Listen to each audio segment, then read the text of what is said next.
Alô, cheguei podcast, o podcast do Garotinho, em nome de Capemisa Seguradora, as pessoas seguras são mais felizes. Bet Nacional, a Bet dos brasileiros. TIM, imagine as possibilidades e assim saúde, o meu plano de saúde. Curtindo com vocês os melhores momentos de 2023. Teve Romário, teve Bebeto, teve o Fred, teve o presidente do Fluminense, Mário Bittencourt, para vocês curtirem aqui à vontade, além de historinhas dos 60 anos da minha carreira.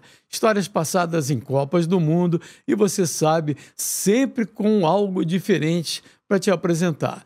Esse feliz ano novo é para que você curta 2024 que está chegando, aproveitando os melhores momentos de 2023. Olha aqui, galera, 1981, 13 de dezembro, o Flamengo decidiu o título no Estádio Nacional de Tóquio.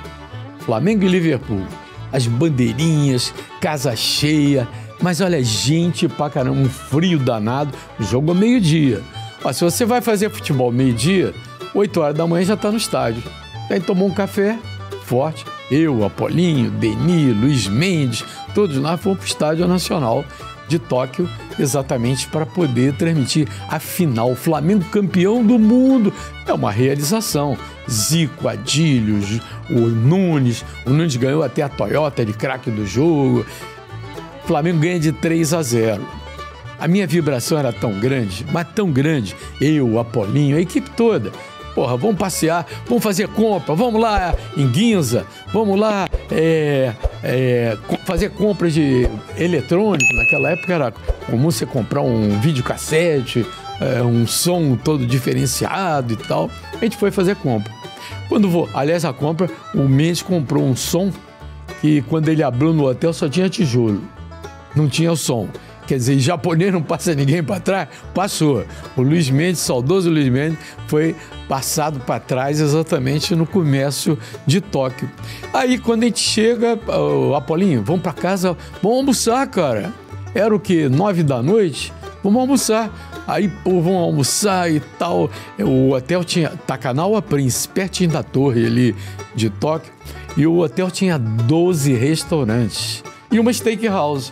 Eu digo, pô, steakhouse é o que eu quero, que eu tô com uma fome danada, só comeu porcaria no estádio e tal, no comércio de uma forma geral.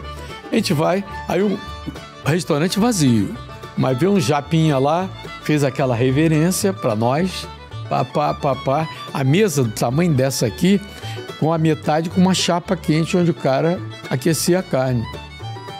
Aí tomou um vinho japonês, é uma novidade. Comer um pãozinho feito pelos japoneses, uma novidade, e vão à carne. Eles não falavam inglês, ninguém falava inglês no restaurante, então não adiantava falar inglês. O cardápio tinha inglês e tinha japonês, mas aquela hora eu acho que o efetivo do restaurante era pequeno. Aí o cara faz aquela reverência, aí traz um pedacinho de carne desse tamanho, começa assim, pedacinho pequenininho, bota no meu prato, bota no prato do Apolinho, a gente come, daqui a pouco ele agradece e sai. Digo, Apolinho, isso é entrada? Ou é o prato do dia? Aí disse assim, eu acho que é só entrada, vamos aguardar. Aí não voltava mais, era aquele o jantar.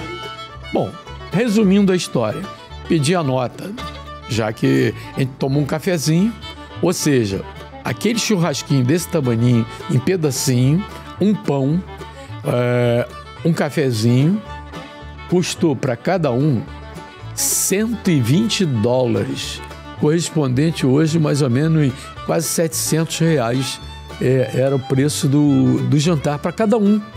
Para cada um. Pô, eu fiquei horrorizado. Não matou a fome, não. Atenuou. A gente foi dormir porque era tudo alegria, tudo vibração. Flamengo campeão do mundo! Porque ele deixou o Sistema Globo de Rádio. Abraço a vocês dois. Olha, Garotinho, eu já contei isso algumas vezes em algumas entrevistas. Foi uma demissão maquiavélica que fizeram comigo em 2016, em dezembro de 2016. Primeiro, que eu acho que você passou por isso um tempo também, Eu passei agora, minha última passagem na Rádio Globo, ela foi de 2007 até dezembro de 2016. Eu nunca tive um gerente competente acima da gente. Eu nunca tive um gerente bom. De rádio. Eu nunca tive um gerente que dissesse assim, este cara vai ensinar o Felipe a melhorar, a se aperfeiçoar. Nunca houve. Quem fazia isso era você. Era o Heraldo Leite, que eu me inspirei muito para apresentar programa. Eu me tornei um bom apresentador de programa também. Me inspirei muito no Heraldo. Me inspirei no Gerson, no jeito popular. Eu misturava isso um pouco também nos meus comentários. Eu nunca fui populista, mas eu nunca fui professoral também. Eu procurava ser meio termo. E isso tudo gerou o quê? Eu sempre tive uma característica que incomodava muito as pessoas. Eu sempre firmei posições. Teve inimigos por causa disso? Muitos. Inimigos não é a palavra, mas pessoas que... Não, esse cara aqui eu não quero, porque ele contesta, ele reclama. Eu sempre firmei posições. Sempre fui respeitoso com hierarquia, mas não ficava em cima do muro. Nunca fiquei. Sempre fui educado, mas sempre coloquei minhas posições. Eu entrei numa lista de demissões em 2016. A alegação que deram foi a mais furada possível. Qual foi? A alegação de que eu era o maior salário CLT da equipe. O maior salário CLT da equipe, que diziam que era eu, sabe qual era? R$ 6.500 líquido. Esse era o maior salário. Paga bem rádio, né, garotinho? E não era nada disso. Eu tive uma suspensão nas Olimpíadas em 2016, uma suspensão absurda. Fiquei... A Olimpíada normalmente leva 20, 25 dias. Eu fiquei suspenso 11 dias, em casa. Mas por quê? Porque eles fizeram o seguinte. Havia um narrador que era específico para narrar as provas do Michael Phelps, que era a grande atração das Olimpíadas do Rio de Janeiro. Então, havia uma determinação, correta, por sinal, de que toda vez que o Michael Phelps fosse pular na piscina, interrompia o que tivesse no ar, mesmo que fosse um jogo do futebol masculino do Brasil. E eu achava uma determinação correta. Só que a orientação era para na hora que ele fosse pular na piscina, e não na hora que estivessem apresentando os nadadores. São 8 raias. E um narrador de São Paulo, eu vou dizer o nome dele, Marcelo Gomes, você já deve ter ouvido falar dele. Ele era muito bom narrador de esporte amador. Marcelinho, inclusive, chamavam ele de Marcelinho. Era de Belo Horizonte, foi para São Paulo. Ele era mineiro e foi para São Paulo, exatamente. E ele se arvorou daquela condição de narrador do Phelps. Na hora que as provas de natação em que o Isso Phelps... na CBN, né? Não, a gente estava cadeia? junto na época. E tinha também a Rádio Eldorado. Porque durante as Olimpíadas, a Rádio Globo pegou mais um canal. A cobertura foi boa, não foi ruim, não. Uma prova, o Phelps iria pular na piscina. Ele entrou no estúdio esbaforido e falou assim, vamos, passa. Porra, os nadadores estavam entrando ainda. Não era essa a determinação. A determinação era para passar na hora que o Phelps fosse pular. Que os outros nadadores, você já sabia que eles iam perder do Phelps. A atração era o Phelps, não interessa. Na raia 1, fulano de tal da Hungria. Na raia 2, fulano de tal da Suécia. Isso não interessava. Eu estava ancorando, estava vendo um jogo de futebol feminino. O coordenador da transmissão, eu não vou revelar o nome dele por respeito a ele, porque até acho ele bobo, mas eu não vou falar o nome dele, não. Até por respeito a ele. Ele simplesmente cruzou os braços e eu o defendi. Eu disse assim, Marcelo, peraí, pô, espera o Phelps cair, você chama. O Hugo Lago estava narrando um jogo do futebol feminino no Maracanã. O coordenador, nem aí, ficou com medo do Marcelo Gomes, ligou pelo telefone interno da cabine, mandou o Hugo Lago passar. Na hora que passou, os nadadores ainda estavam sendo apresentados. E não era essa a determinação. Eu aí fiquei revoltado com aquilo. Eu não era o coordenador, eu não era chefe de nada, mas aquilo me revoltou, porque eu era o âncora da transmissão. Eu ia fazer o intervalo do Jogo do Brasil.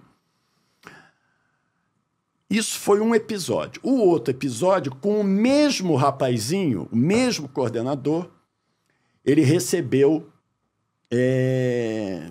2 convites para assistir um jogo de handebol feminino num sábado de manhã. Ele tinha que estar na Rádio Globo às 2 horas para coordenar a abertura. O jogo do handebol feminino era às 11 da manhã, garotinho. Quando que ele ia estar na Glória às 2 da tarde? O jogo de handebol era aqui na Barra, no Parque Olímpico. Não ia chegar nunca às 2 da tarde. O chefe nas Olimpíadas era de São Paulo. Era o André Sanches, que você conhece. Ele me pediu para coordenar a abertura. Eu te confesso que não me incomodou, mas ao mesmo tempo eu falei, porra, tantos anos que eu não faço isso. Eu me lembro, garotinho, que eu liguei para Ana Thaís Matos, que ela estava fazendo vôlei de praia. Ela virou para... Ué, Felipe, você ligando para mim? Até ela estranhou, porque não era a minha função. E o rapazinho chegou às 2h40. Ele tinha que estar às 2h. Chegou às 2h40, esbaforido, um sol danado no Rio, um calor, ele suando. E eu irritado, porque ele não chegava. Ele entrou no estúdio, eu falei assim, entra, assume logo a tua função, por bem ou por mal. Quando eu falei isso por mal... Não, fora do ar. Uhum. Quando eu falei por mal, ele partiu para cima de mim. Ia me bater, garotinho. Era do teu top? Mais forte? Não, ele era mais forte.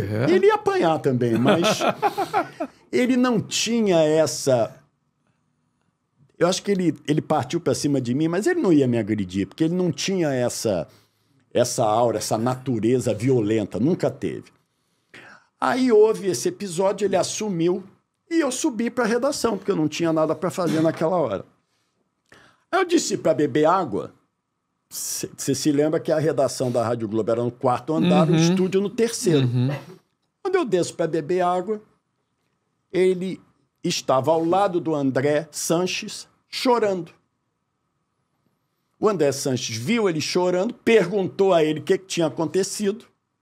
Ele, ao invés de inventar uma história, tô com a minha mãe doente, porra, meu irmão vai casar, eu tô triste, ele vai e me entrega de bandeja. E passa a versão dele. Ele deve ter dito, porra, o Felipe pensa que é meu chefe. Eu estava irritado com a atitude dele, porra, a falta de profissionalismo, dele ter ido ao handball, se divertir com a namorada e eu me ferrando por causa dele. Eu sei que, para resumir essa história que eu já contei um monte de vezes, chegou de noite, sabe o que aconteceu? Sem nenhum direito a contar a minha versão, eu fui suspenso pelo senhor Robinson Vasconcelos, o maior incompetente que já passou pelo sistema... Não conhecia. Não, você nunca deve ter ouvido falar, você já tinha saído. O maior incompetente que já foi gerente do Sistema Globo de Rádio. Pô, o Cláudio Henrique, perto dele, era o Pelé. Cláudio Henrique, perto dele, era o Pelé. Eu fui suspenso 11 dias, fiquei 11 dias fora, tive problemas de saúde sérios, ficava ansioso, achando que estava infartando. Minha mulher me salvou, a Diana. Ela ligou para o Rafael Marques, que na época não era o chefe de reportagem, que ele estava cobrindo a seleção em Teresópolis, a seleção masculina. Finalmente, aí o Rafael ligou para o Robson e eu pude ir à rádio me defender, garotinho. Negócio que eu não tinha culpa nenhuma. Aí me chamaram, sabe para que dia, para eu voltar? Aí queriam que eu estivesse ancorando Brasil e Alemanha. Afinal, a medalha de ouro em que o Brasil ganhou com aquele pênalti do Neymar. Então é essa história. Que história, aí no final do ano eu fui demitido. Eu, Emerson Rocha, um ótimo produtor, que não ficou porque não era dedo duro. Porque não era dedo duro, o dedo duro ficou. Assim Saúde oferece o melhor programa de medicina preventiva para os seus clientes. Special Life. Nova unidade na rua Dom Marcos Barbosa, número 2, pertinho da Prefeitura do Rio. Programas de emagrecimento saudável, coluna, renal crônico, hipertensão, diabetes, saúde mental e o bebê assim para as futuras mamães. Assim Saúde 2102-5555. O Eurico pai era diferente do Eurico dirigente? Era muito mais complacente, muito mais... doce. Tolerante, né? O Eurico dirigente era bastante intolerante com algumas coisas, né? Mas... ele pouco interferia. O Eurico pai era muito... não tinha as vontades dele, né? Fazia muito as nossas vontades, né? E no Vasco, o dirigente, ele queria as vontades dele, né? As maiores virtudes do Eurico que você, como filho, vivenciou? Uma das maiores virtudes do meu pai é que meu pai tinha um coração bom. Meu pai, tudo que foi criado em cima dele, todas as místicas que foram criadas em cima dele de mafioso, de homem que pudesse fazer mal. Eu nunca vi meu pai fazendo mal a uma pessoa, incentivando a fazer mal a uma pessoa. Inclusive, uma vez eu até escutei um podcast seu que o Eurico teria mandado quebrar o seu carro e tal. Eu não acredito numa coisa dessa. Eu acho que alguém pode ter até tentado quebrar o seu carro por uma influência do Eurico ter falado alguma coisa a seu respeito. Agora, a ordem dele, eu não acredito. O Eurico não era um cara... eu acho que se ele tivesse alguma coisa com o garotinho, ele iria lá. Eu não tô dizendo que você tá mentindo, eu tô dizendo que é... Ele ficou... Eurico, eu vou te dizer uma coisa. Na época, as pessoas eram da Força Jovem, que eram... ligadas a ele, eu entendo. Parece que ele tem muito poder. Mas ele, inclusive, teve o carro dele já quebrado pela mesma torcida. Também já foi perseguido por ela. Quer dizer, ele não tinha tanto controle, assim, entendeu? Depois, a gente teve umas diferenças, mas depois... isso é normal.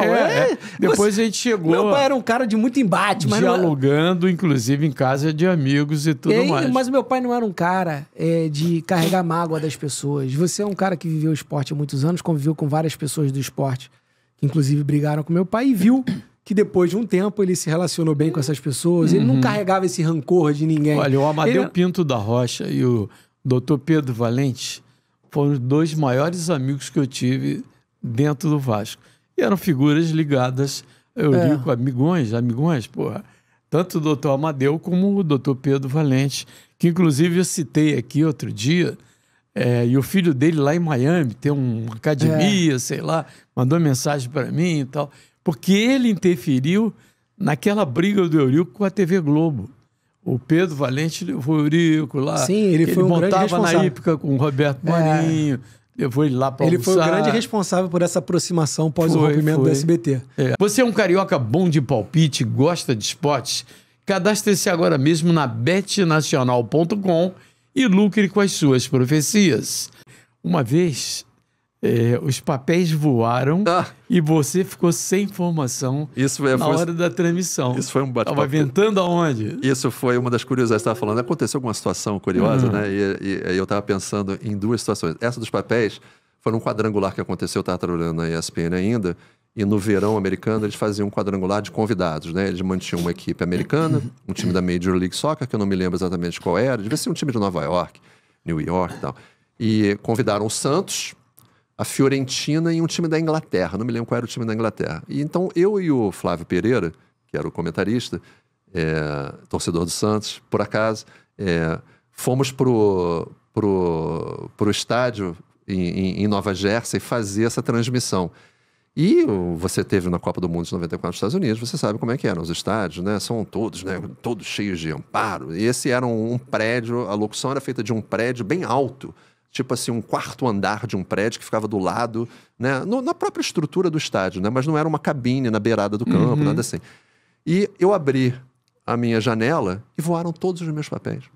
Todos. Meu Deus. E não caiu na arquibancada, tipo, dá pra ir lá embaixo pegar. Não, era do quarto andar, cada um foi pra cá, o outro foi pra lá. E eu virei pro Flávio e falei, Flávio, cara, eu não tenho isso no Fiorentina, eu sei o Batistuta, né? Eu sei um outro jogador, do Santos você vai ter que me ajudar. E os outros... como é que vai ser?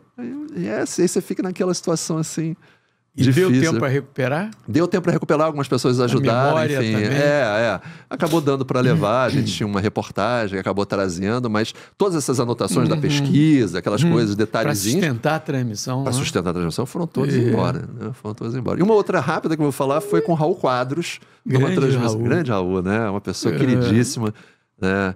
E que tem uma cancha absurda, né? Um dos repórteres mais safos de Experiente. transmissão, experiente. Só que o Raul, na TV, era um Raul que ficava nervoso com algumas coisas bobas.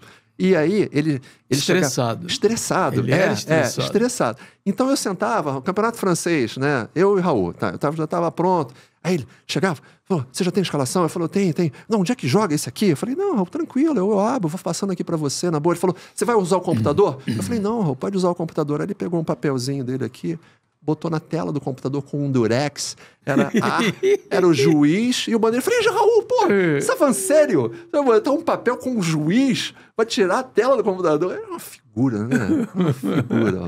Eu vi o Romário chegar ao futebol. Então, eu era encantado com o Romário. Sempre fui. E eu falava isso pra ele. Quando ele retornou ao Brasil, eu comecei a falar pra ele. Eu falei assim, pô, Romário, você tá perto de fazer os 500 gols. É mesmo, né? Pô, já passei disso faz tempo. Falei, claro que não. Tem aqui os dados da sua trajetória. E comecei a levantar os gols deles com documentos oficiais. Então, ele questionava muito a lista, mas ele, aos pouquinhos, eu fui convencendo ele de que aquilo ali não eram os gols que ele fazia, eram os gols que estavam registrados. Porque ele Súmula de oficiais. Sim, ele tinha muito mais. Por que ele tinha muito mais? Porque se você pegar das divisões de base aos profissionais, muitos gols se Computou perdem. os gols no Olaria, no início Computou dele? 7 gols no Olaria. Ah, é? 7 gols.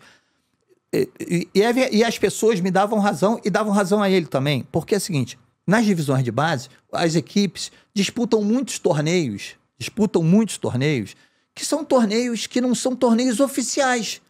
Então, nesses torneios, ele metia 7 gols, 6 gols. Ele chegava ao ponto de dizer assim, você pergunta ao Isaías Tinoco, pergunta ao Wildo Nejar, naquela época tinha um torneio regional de seleções, seleção carioca, seleção... Esses torneios não foram computados na ficha dele, não foram computados na federação, e ele marcou gols, realmente. Mas não tem como registrar esses gols. Então, ele se queixava. Ele tinha feito mais. Aí eu teve no PSV, por exemplo, o PSV fazia pré-temporada na África. O PSV não computa isso como jogos oficiais. Então ele metia 6 gols. Foi lá que ele teve uma contusão grave, não foi? Sim, 93. Sim. Mas ele fazia em jogos assim amistosos 6, 7 gols. E o PSV tratava isso como um jogo treino, como um jogo amistoso. Hoje e ele falava... Só te dizer, só pra finalizar, ele falava assim pra mim. Eu falei, Romário, porra. Aí teve uma hora que eu me impacientei, fazendo um trabalho jornalístico, e ele querendo... Falei, Romário, porra, eu levanto 500 gols. Aí ele falou, porra, tu tá me roubando gol? Eu falei, pô, eu levanto 500 gols na tua carreira e tu vem me cobrar 2, 3 gols? Aí ele, naquele jeito dele, né, que tu bem conhece, Ô, Gilmar, tu vai tomar no teu cu? Olha, apelava. Eu falei, olha, que é isso? Tu já fez um gol na tua vida? Tu já fez um gol na tua vida? Eu falei, não. Eu falei, então não vem questionar meus gols, pô. Tá me roubando gol? Eu falei, não tô roubando. Tô fazendo o que manda o figurino de quem faz esse levantamento. E como é que pintou o SBT na tua vida? É tudo muito... Aí Você estava na Globo quando veio o convite do SBT? Não, eu estava no Canal Rural. Que é do Grupo RBS, mas que é do Rio Grande do Sul. E eu tava num momento muito bom da minha vida no Canal Rural. Por quê? Eu adorava fazer a bolsa. Eu fazia programa ao vivo. Você sabe que a terapia me ajudou a entender no que eu sou boa e aprender a falar não. Eu aprendi no que eu sou boa, mas ainda não aprendi no falar não. Eu falo sim pra tudo. Mas, por exemplo, a gente sabe, eu acho que você já... nem precisou nem de terapia pra entender que a gente sabe fazer isso. A gente sabe segurar um ao vivo. Então, ao vivo, pra mim, eu segurava de boa. Eu não achava, pra algumas pessoas, era meio sofrido ao vivo. A pessoa era um jornalista com texto incrível. Mas passando pelo rádio antes, já vai com uma base Já do vai, ao vivo, né? mas você lembra que eu dava minhas falhadas no rádio lá em Anastácia, era diferente, né? É natural. E aí, o que acontece é que eu tava na melhor fase da minha vida, porque o Canal Rural, meu sonho no Canal Rural, tinha uma coisa que rolava, o mundo agropecuário, muito dinheiro, reportagens fora do Brasil. Eu sempre amei a reportagem e não a apresentação. E aí, o Canal Rural falou, ó, no próximo ano você já começa a fazer as reportagens internacionais. E aí, meu marido recebe uma proposta pro Rio de Janeiro.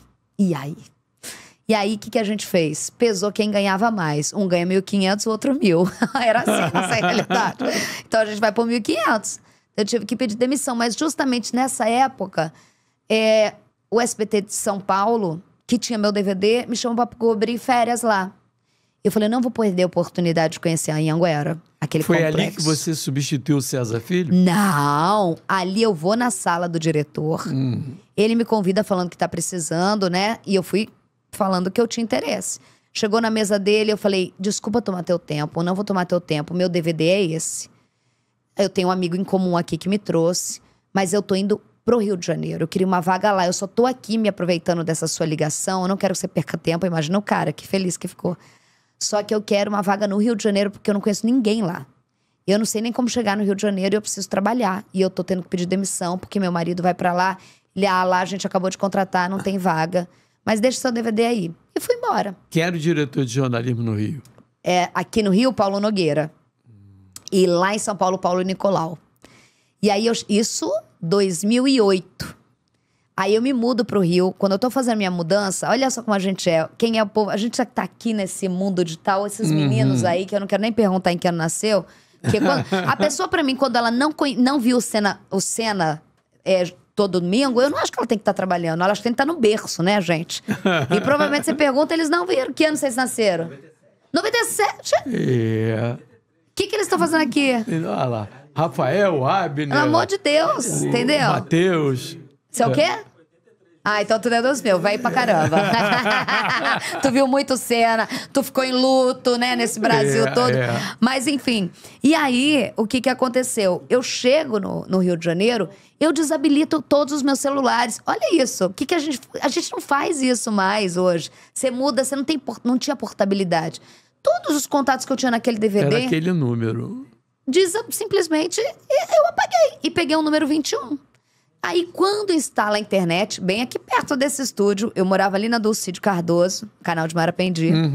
Quando eu abro o meu e-mail, tá escrito assim, Oi, Isabelle, tudo bem? Era o diretor de São Paulo. Eu falei, gente, isso parece vírus. Mas e-mail, pensem bem, era e-mail, porque eu tinha desabilitado e nem tinha WhatsApp. Eu respondi, Zé, tudo ótimo, e você? Esse é o meu telefone fixo.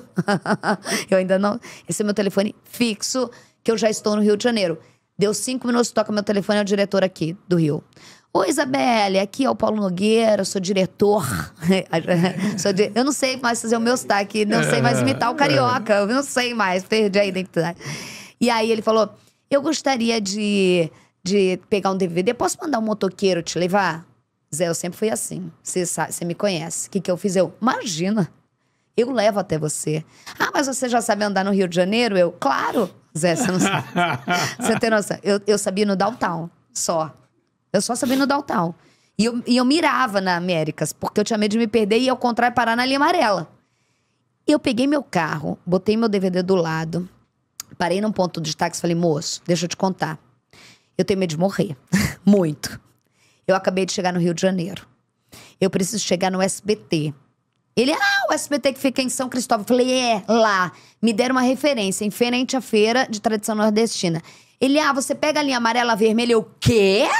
Não, moço, você tem que me dar outro caminho. Ele, então, mas outro caminho é Zona Sul. Vai ser difícil. Eu, que difícil, moço? Ele, não, pega a praia. Eu falei, eu vou bordeando a praia. Ele falou, moço, você vai cair na água? Não tem como, você vai ter que ir pela linha... Aí eu falei, tá. Vamos lá, então. O que eu faço? Ele, Zé, eu lembro até hoje. Você vai... na linha amarela, você tem uma dica. Você lembra dos torcedores de São Paulo? Senhor, te acaba de acontecer. Você não pode entrar ali. Eu falei, eu tenho possibilidade, ele, muita.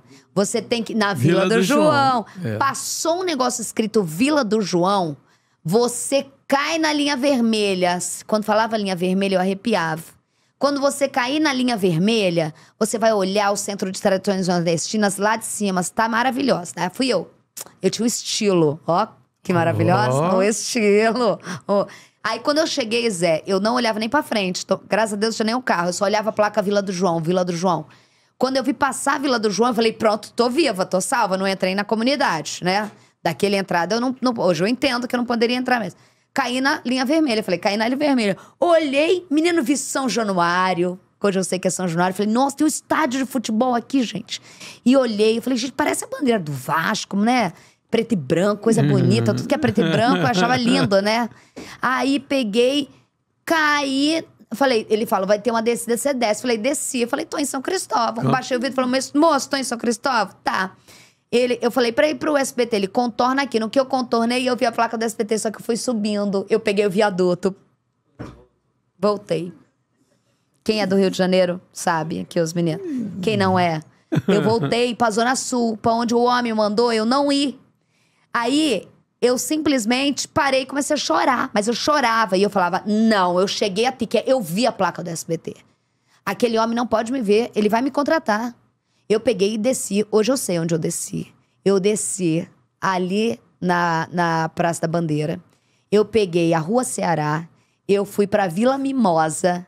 As primas me ajudaram muito. Um beijo, coração pras primas maravilhosas. A Vila Mimosa seria em Anastácio Azona. A gente é direta. Yeah.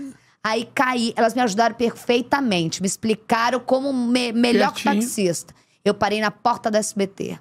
Entrei no SBT e nunca mais saí. Saí um mês pra CNT, mas fiquei lá dentro. Caramba. Era a vaga pra cobrir a Mônica Puga no SBT Brasil. Eu já comecei, primeiro dia, tiroteio. Era o destino ou não era? Primeiro dia já fazendo tiroteio. É isso, 40 dias cobrindo. Quantos anos de SBT você tá? De 2008, dezembro de 2008 até hoje. A gente faz as contas que eu não sei fazer matemática. Vocês lembram? Menti que eu sabia economia. 2008, 15. Você é bom disso, você é bom de conta. 15 anos. 15 anos de SBT. Dica para você que é corretor, corretora de seguro. Na Capemisa Seguradora, as suas vendas valem sempre mais. A campanha de vendas chamada Sou Mais Você é a queridinha de quem trabalha no setor. A cada venda você ganha pontos que viram prêmios em dinheiro. É simples, vendeu, ganhou. E juntando esses pontos, você ganha prêmios incríveis como bicicleta elétrica, moto, carro 0 km, além de uma viagem para um resort no Brasil com acompanhante. Tá esperando o quê? Fale agora mesmo com a equipe comercial da Capemisa e seja parceiro de uma seguradora que é sempre mais você. Capemisa Seguradora, as pessoas seguras são mais felizes. Vamos falar de um detalhe. Você tem lembrança do momento que aquele AVC que você sofreu foi no jogo contra o Flamengo, sim, foi? Uhum. Você tem lembrança daquele momento? O que passou pela tua cabeça, totalmente, Ricardo? Eu fiz a substituição, eu tirei o Alexandre para botar o Elton, uhum, e toquei. Quando eu toquei no Alexandre, eu cumprimentar, eu voltei para a observação do jogo e senti uma coisa quente, muito quente nas costas. Olhei para aqui, ninguém jogou nada aqui, né? Se fosse do Maracanã era fácil, era, né? No Engenhão. Engenhão. Eu falei assim, coisa muito quente, aí voltei, fui andando pro banco. Eu me lembro desse momento. E aí, muito quente, isso não na cabeça, aqui. É mesmo? Na lombar, quadril, muito quente, sentei. Quando eu sentei para falar do lado do médico, eu falei, pô, tô achando uma coisa estranha. Aí perdi o lado direito. Aí a nossa discussão ainda hoje, Fernando Matar, doutor, falando de Fernando Matar, eu falei assim, pô, tô tendo um AVC. E ele disse que não. Então... É mesmo, né? Uma... Mas você, no São Paulo, você já tinha tido um avisozinho. Sim, exato. Foi a mesma coisa que você sentiu? No mesmo local. Eu cheguei no hospital dirigindo, mas... Isso em São Paulo? Em São Paulo. Isso foi em fevereiro de 2010. Isso. Primeiro. Aí cheguei, pessoal, tô tendo uma dormência no lado direito. O que você sentiu foi diferente. Só isso, muito diferente. Pô, uma dormência. Aí o cara, o médico São Paulino, pode deixar, vou ver aqui. Nossa, já era o doutor Marco Aurélio? Não, eu fui pro Hospital São Luís.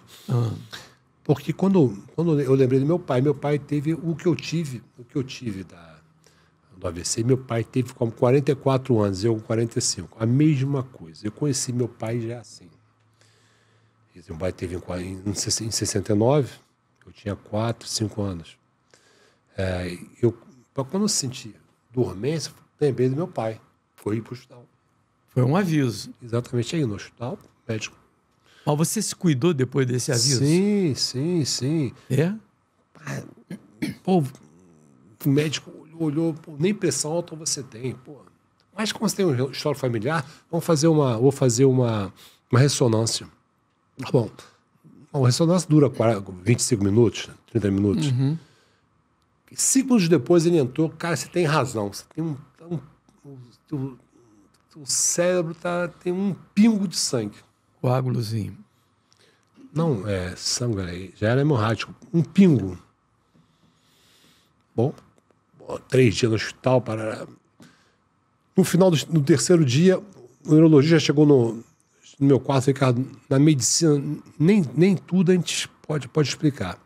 E é o seu caso. Eu não consigo explicar o motivo do seu AVC. Bom, saí, voltei para o São Paulo, continuei trabalhando até setembro de 2010. Perdemos Mas tomando medicamento? Sim, não. Não? A medicação não tinha, porque não tinha pressão alta. Em setembro de 2010, perdemos a semifinal da Libertadores com o Internacional. Eu saí do São Paulo e vim para casa. Fiz alguns exames, nada. Mas voltei para o Vasco, não tinha nenhuma medicação. Ok.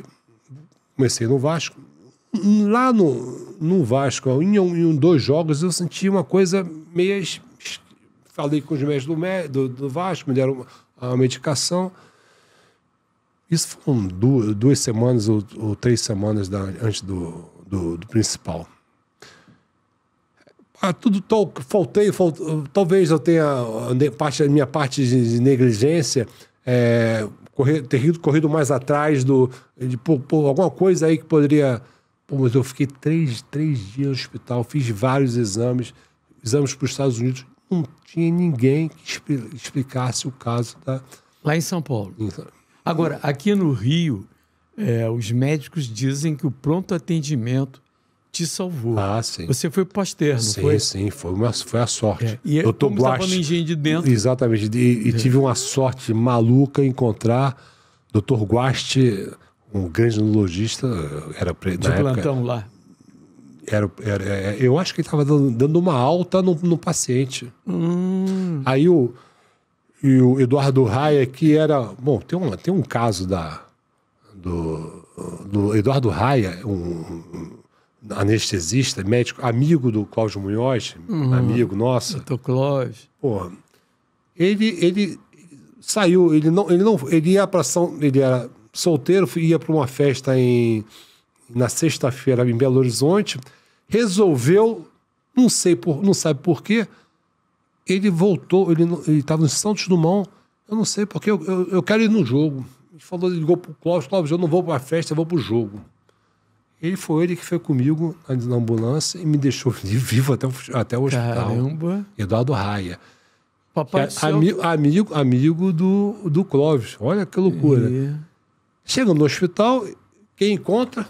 O Guasti, que era o grande nome da neurologia no Brasil. Olha aí o Raia falando, olha esse quadro aqui. Quando viu, operar já. Então, entre o acidente e a cirurgia, foram 3 horas. Foi a minha sorte. Foi imediato o atendimento. Essa foi a minha...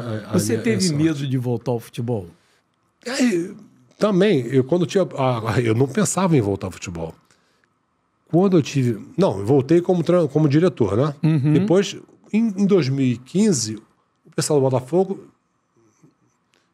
Olha, você volta... Peraí. Estão querendo? Eu tenho certa dificuldade. Não. Peraí, vou ligar pro Guache. Liguei pro Guache, pode ir. Falei, pode ir. Não foi...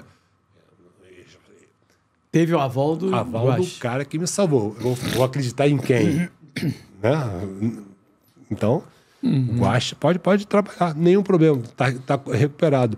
O que você teve, o caso chama-se cavernoma, 2 AVC no mesmo lugar, hemorrágico, é resolvido, já cortei, tá tudo certo. E você que ama futebol, eu tenho uma notícia incrível para te dar. Já pensou em torcer pelo seu time do coração e compartilhar toda essa emoção com muita velocidade, sem travar, em tempo real e no maior estádio do Brasil? É isso mesmo. A TIM marcou um golaço. Com 5G da TIM, a torcida toda fica conectada no templo do futebol. A rede TIM está surpreendendo todo mundo. Também, né? Ela é líder no 5G e tem o dobro de antenas que a concorrência. É a sua emoção conectada em tempo real. Só com a líder em 5G do Brasil é possível viver essa paixão pelo esporte com ainda mais possibilidades. Vá até uma loja TIM e traga já o seu número. TIM, imagine as possibilidades. Alô, galera do Cheguei Podcast, o podcast do Garotinho. Primeiro programa do ano. Nesta segunda-feira, 15 de janeiro, eu vou receber aqui no estúdio AGR o menino Gui, aquele mesmo que ficou em coma durante 15 dias, e a mamãe dele, Tayane. Camisa do Vasco da Gama, o menino Gui ganhou o mundo, inclusive ganhando o carinho de todas as torcidas, recebido até pelo presidente da República. Menino Gui e a mamãe Tayane, atrações do primeiro programa do ano. Neste 15 de janeiro de 2024, o menino Gui e a mamãe Tayane vão ser recebidos aqui no Cheguei Podcast, o podcast do Garotinho. Ele ganhou o mundo e você sabe o carinho que ele tem pelo Vasco da Gama, as torcidas de todos os clubes torcendo pela recuperação do garotinho Gui e a mamãe Tayane dando aquela força. Aqui no Cheguei Podcast. Procurando onde produzir seu podcast? Na AGR Studio, você encontra a estrutura completa para tirar seu projeto do papel, com o mais alto padrão de qualidade do mercado. Se faltava equipamento, a AGR Studio possui as melhores câmeras, lentes, microfones e mesas digitais do segmento. Se faltava estrutura, além de um estúdio com tratamento acústico e cenário personalizável, ainda possuímos um camarim para melhor receber você e seus convidados, em um ponto privilegiado no melhor centro empresarial da Barra da Tijuca. Se faltava recurso, a AGR Studio conta com profissionais especializados no mercado audiovisual para oferecer as orientações necessárias para desenvolver seu projeto. Se faltava tempo, você solicita a quantidade de horas da sua reserva de estúdio através de nosso WhatsApp. Escolhe a cor do cenário, adiciona sua marca na TV e estamos prontos para gravar ou transmitir ao vivo seu programa para a plataforma que você desejar. Se ainda tem alguma dúvida que a AGR Podcast Studios é a solução para o seu projeto decolar, aqui vão algumas de nossas produções para você avaliar. Então, fale com a gente agora mesmo e vamos decolar juntos neste mundo dos podcasts.